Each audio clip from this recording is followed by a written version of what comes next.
Welcome to Architect of Tomorrow. We don't just write code here, we design the systems that run the world.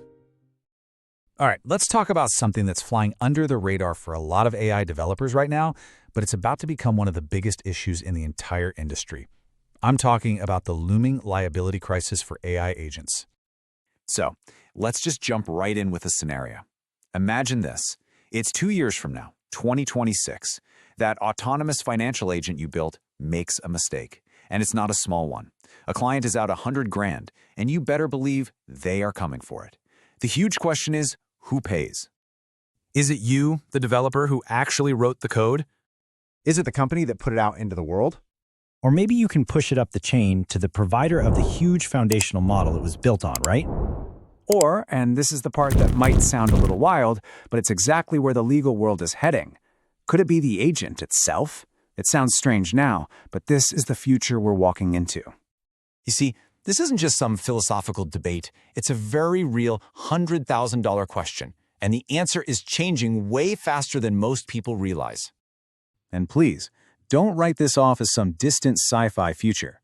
Seriously, all the credible estimates put us about 2 years away from this becoming a hard legal and financial reality for anyone building in the AI space. So why the big rush? What's pushing this forward so quickly? Well, it all comes down to a regulatory crisis that's brewing just under the surface, and it's going to fundamentally change how we think about AI accountability. You can actually see the dominoes already starting to fall around the world. I mean, look at this. This year, 2024, Estonia already created a legal framework for what they call digital persons. Next year, the huge EU AI Act will make agents liable. And by 2026, pretty much everyone predicts the US will do the same. This train has well and truly left the station. So what happens when these agents become, legal entities? Well, suddenly you need a whole new toolkit. You absolutely have to have a way to prove an agent's identity so you know for sure it wasn't some kind of spoof. You need a verifiable, reproducible audit trail of every single decision it made. You have to have proof it had the right permissions to do what it did. And, this one is crucial, you need a kill switch, a way to revoke its authority if it goes off the rails. And the stakes here, they are astronomically high. Without this kind of identity framework, we're not just talking about a small bug. We are looking at potential financial losses of over $1 million per incident, not to mention the kind of lawsuits that can end a career. This is a whole new kind of risk, and your standard insurance probably won't touch it. Okay, so that's the problem. It's big, it's scary, and it's right around the corner. But here's the good news. There is a solution taking shape. And it's all built around this concept of AI identity. Let's dig into how it actually works. So, the first piece of this whole puzzle is something called a decentralized identifier, or a DID. The easiest way to think about it is, it's like a digital passport for your AI. It's a permanent, unforgeable, cryptographically secure identity that isn't controlled by any one company. It's just proof that your agent is what it says it is. And if the DID is the passport, then the next piece, the verifiable credential, or VC, is like the visa that gets stamped inside it. It's a digital certificate that the agent carries around, and it proves it has specific permissions, like I'm authorized to transfer up to $10,000, or I've passed the latest safety audit. And the difference this makes? I mean, it's literally night and day.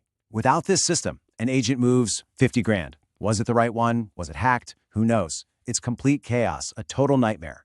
But with DIDs and VCs, that same transaction is cryptographically signed by the agent's unique identity. Its credential proves it had the authorization. The audit trail is perfect. And liability? It is crystal clear. All that ambiguity just vanishes. So let's break down how all these technical pieces actually fit together to build a complete system. You've got 5 core parts. First, the DID registry, that permanent record of identity. Second, the signing keys, so the agent can prove every action it takes. Third, a system for issuing those credentials, granting permissions. Fourth, that global off switch for revocation. And finally, the whole thing creates an immutable audit trail that regulators are absolutely going to demand. Okay, so we've talked about the why, the problem, and the how, the solution. But now let's get to the most important part. What does all of this actually mean for you? Because getting your head around this right now gives you a massive 2-year advantage. And make no mistake, this isn't just some academic theory. This is happening right now.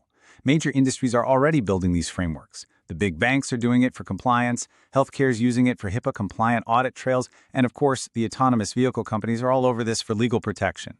The serious players are already moving. Just look at this adoption curve. It tells the whole story. In 2025, knowing this stuff gives early adopters a huge edge. By 2026, with the EU AI Act, it starts to become mandatory. 2027, it's a non-negotiable enterprise requirement. And by 2028, it's just a standard skill, like knowing how to work with APIs today. That window to be an expert in this is closing, and it's closing fast. So what does that closing window really mean for your career? In dollars and cents? Well, it's simple. If you learn these frameworks now, in 2025, you are looking at specialized, high-demand work. We're talking $200,000 plus projects. But if you wait until 2027, when it's just another requirement on a job description, you're competing for $80,000 offers. That 2-year head start is very, very real. So I'm going to leave you with a thought that really just ties this all together perfectly. Once agents are legally responsible for their actions, identity becomes liability insurance. The only question left is, are you going to be the one selling that insurance, or are you going to be the one